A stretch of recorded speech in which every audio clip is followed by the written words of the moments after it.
Welcome back to my channel. Hello all your petrol heads. A lot of people are asking me where it all started. How did you get interested in all these rad rods and vehicles? Look, I was always busy with vehicles and always busy building cars and trucks, especially on the Mopar brand. In the beginning it all started with American brand. And I had a lot of Chevy and Dodge parts, but at some stage in my life I had to decide what I want to do. I can't keep a little bit of every single manufacturer's parts, and then I decided to go and dump all the Chevy and Ford stuff and just get and concentrate on the Dodge stuff. And that's how I got all the Dodge parts. This is old Rusty. What happened to Rusty? That's what everybody was asking. When I get to the events, especially the events that was very popular for this truck, everybody's asking me, where is your truck? Where is your truck? Why don't we see your truck? And yes, I also miss it, because must have been about a year and a half, 2 years now that it's not been driving. Well, this is the update. Here it is. In pieces. Why? Because it was driving. Why did you take it apart?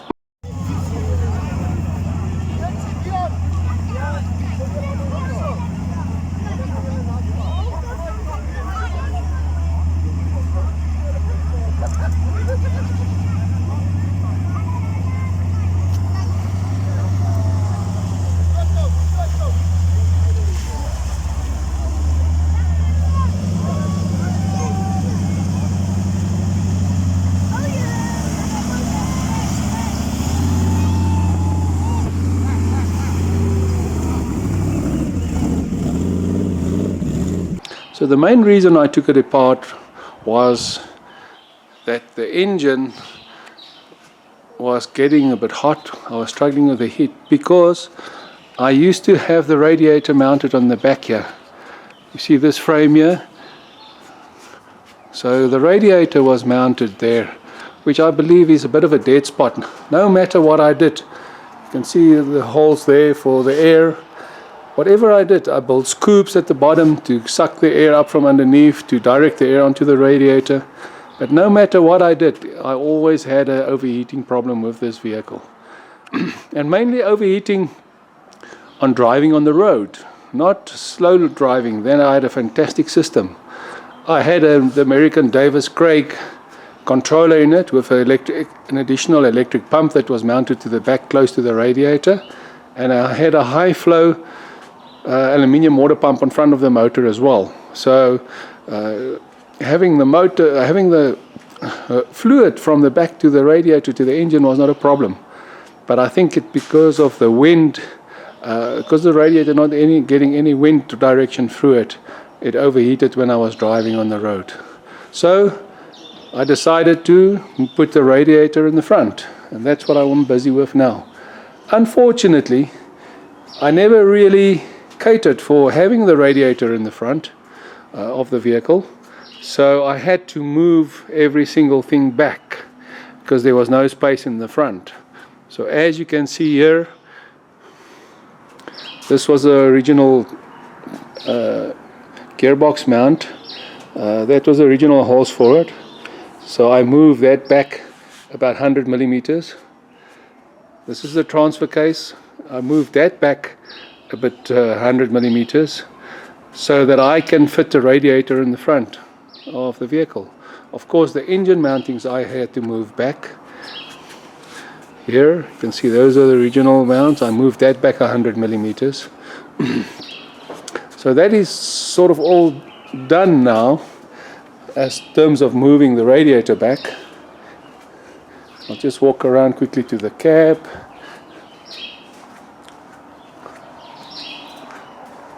This is the cab of old Rusty.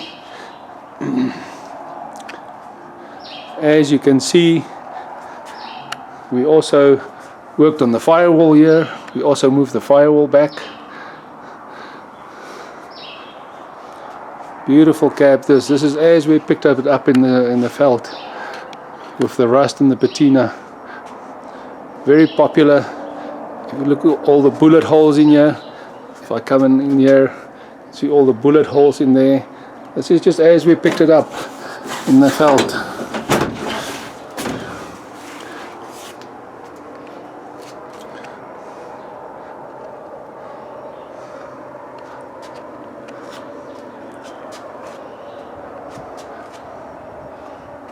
You can see all the bullet holes. The original lead here where the two parts of the cap was joined, they filled it with lead at that stage. They didn't have any body putty.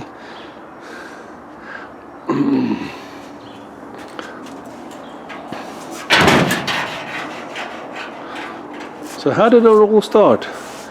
Well, I bought a same year model as this, but a carry-all, an American troop carrier carry-all from a friend of mine in Pretoria, station wagon troop carrier with this Dodge carry-all, as in these pictures. Here it is.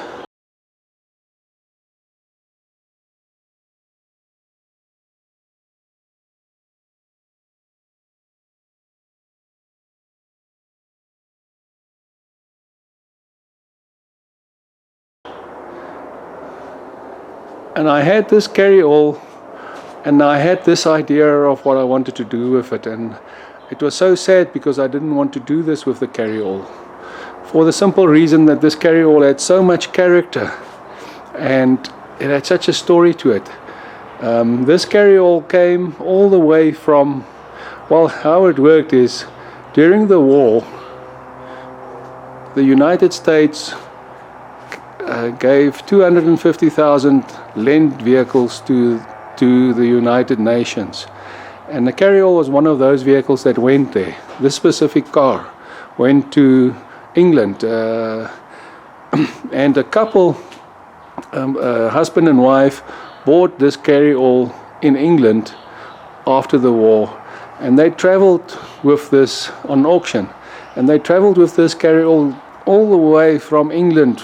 They came in the top of Africa, and they drive all the way through Africa right to the bottom part of Cape Town with this carry-all, and that's how this carry-all landed up in South Africa. There is actually a magazine article about this. Okay. Then also this carry-all was used in a movie here in South Africa,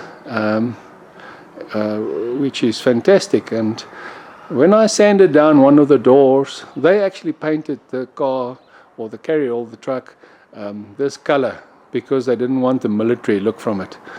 So they sprayed it, or they painted it this cream color. When I sanded the one door down, I could actually still find the American numbers and the stars underneath the paint. Yes, so I didn't really want to cut up this vehicle or change this vehicle, the carry-all, because it had so much character. Then this friend of mine approached me and said, don't you want to sell it back to me? He's opening a museum in Pretoria, and he wants to put the carry-all back in the museum. So I said to him, yes, I will, but I want the nose. I want to keep the nose because I still have this vehicle in mind that I wanted to build, but I want to use the nose. And he said, that's fine. He can always just import a nose again from I think he imported some of the parts from Poland, or some of those, the Austria or Poland or something. So this whole project started with the nose, the military nose. Then I acquired this cab, which came from the Karoo, as it is here, and that's how the build became. So what does this build consist of? All right. The chassis is a Chef K10 chassis, 4x4 chassis, which I changed a little bit. This truck was solely built in mind as a mud truck, as a mud runner. So I wasn't really concerned about flex or anything like that. I just wanted it a solid mud runner. So normally on the competitions I would take this vehicle of mine, this Jeep, and I would enter the competitions with this. And I would run into the mud with this, but the problem was always with this. The mud just went everywhere, and was always replacing the starter. and so forth because of the mud. And I just said I don't want to do that anymore. I'm going to build a dedicated mud truck. And that is how this old Rusty started. Okay, I changed the front hangers a little bit here, as you can see, to make it so much stronger, because I know that I might hit the mud at a high speed, and I want this front runners to be very strong. As you can see, they are quite strong. Pipe going through. Other than that, the chassis is fairly standard Chef K10 chassis. I did not box it or anything like that. Alright, so that was the chassis. The axles is custom axles that I've built. They are Dana 70 axles coming from the international truck. But those Dana 70 axles normally would have balls here, not open knuckle, which are closed knuckle, and drum brakes. I fitted these open knuckle systems from a Dana 60. So now I have a Dana 70 open knuckle with disc brakes from a Dana 60. A high oversteer. And the back, of course, is also a Dana 70 with the disc brake conversion. That is the axles. Ratios 488:1. In the front I have a 4-pinion limited slip section. The back is an open diff. I used to have a 37 spline Dana 70 in the back with an ARB locker, but that locker just broke. In one of the future videos you will see what happened to that locker, ARB locker. So now it's just running an open 35 spline Dana 70 rear axle. The tires are Super Swamper LTBs. They are 17 by 47 by 14. You can see there, 17 by 47 by 14, by 17, sorry. The rims I built myself, 17-inch rim, quite a big offset on the rim. The engine was a Chrysler 440 that was stroked to 500 cubic inches. I thought that this was going to go to 7,000 RPM, this engine. I put the ref limiter in it at 6,000, but it never even went to that ref limiter. So I did not use this engine to its full potential. Remove the engine and I will now use a different engine. I will use a bit of a milder Chrysler 440 engine. But the 500 sort of operating range of that engine was from about 2,500 to 7,500 RPM. Now it will be more like 1,500 to 6,500 RPM. The gearbox is a Torqueflite 727 3-speed. The load bin we've built ourselves from scratch. Now normally if you look at the load bin of a standard power wagon, it wraps around the tire in the back, which I didn't like much here. So we basically copied the front fender and we duplicated the front fender to the rear. So you will see it does not wrap around the tire as it is from factory. There's no load bin.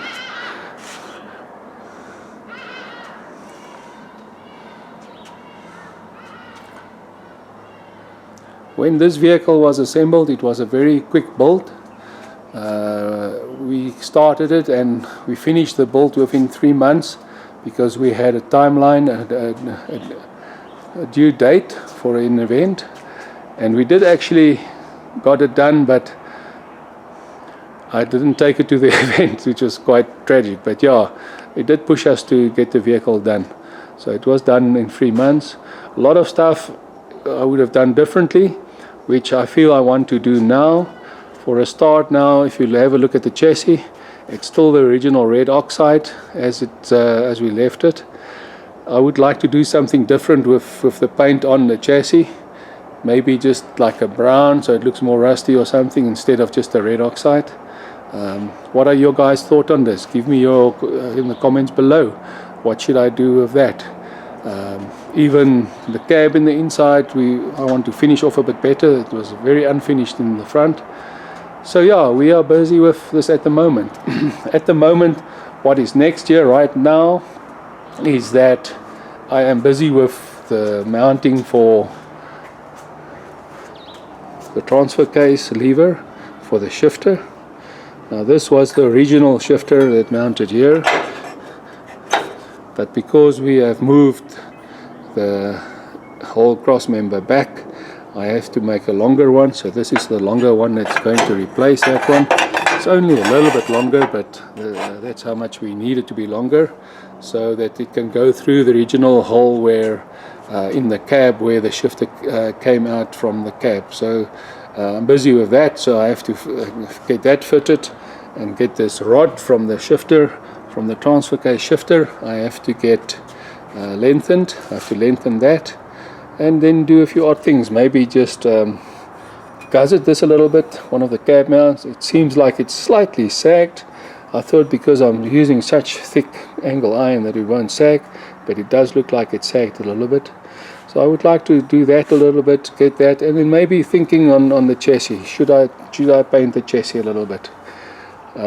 Once this lever is done, and maybe the chassis is repainted, I can put the cab back on. Then the cab, I want to rubberize the inside and the outside again, because a lot of heat came through the floor on the cab, and I would like to eliminate that. Once that is done, the cab can go back in its spot, and then thereafter it is engine and gearbox. The engine needs to be rebuilt. Everything is done on it, the boring, all the machine work, all the parts are there. It's just basically assembly of the engine. The gearbox is already at my friend's. He's rebuilding the gearbox for us, just to make sure that it's fresh when we put it in. Yeah, and that's how far it is. Give me your thoughts. What should I do with this chassis? Yeah. Alright, that's how far Rusty is. Very strong motor. I built it that time for about 1,000 Newton meters torque. The horsepower was probably only around 500, but the torque was great. You know, I could spin this tire on the tar road. This was a very aggressive, sticky, knobbly. I could spin this tire on the road, on the tar road, like nothing. You know, so much power did it make. So it was a nice, very strong, torquey engine. But I'm sure the 440 will do the same. Yeah.